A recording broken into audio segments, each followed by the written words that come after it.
Hair straightening করে kidney খারাপ? বাপ রে! নিউজটা দেখার পর ভয়ে আমার অবস্থা একেবারে শেষ। আমাদের অনেকেরই চিন্তা থাকে স্মুথনিং করার পর চুলটা কি সত্যিই খারাপ হয়। আবার তোমরা অনেকেই আমাকে বলেছো তোমার চুলটা কি স্ট্রেটনিং করা নাকি ন্যাচারালি স্ট্রেট।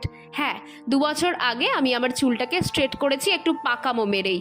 তবে আমার চুলটা ন্যাচারালি অনেকটা স্ট্রেট বলে 2 বছর হয়ে যাওয়া সত্ত্বেও এখনও বোঝা যায় না। তবে এবার তোমরা আমাকে বলবে তাহলে তোমার চুলটা তো একটুও খারাপ হয়নি।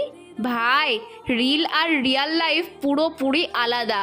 তোমরা আমার চুলটাকে ওপর ওপর থেকে দেখতে পাও, ভেতরে যে কতটা খারাপ হয়েছে আমিই জানি। স্মুথনিং করার পর সবচেয়ে বড় যেই সমস্যাটাতে আমি ভুগছি, গ্রে হেয়ার।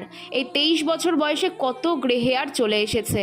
এত যত্ন করার পরেও চুলটা আমার এত ফ্রিজি। তাই তোমাদের বলবো ভুলেও কেউ পাকামো মেরে স্ট্রেটনিং বা স্মুথনিং করিও না।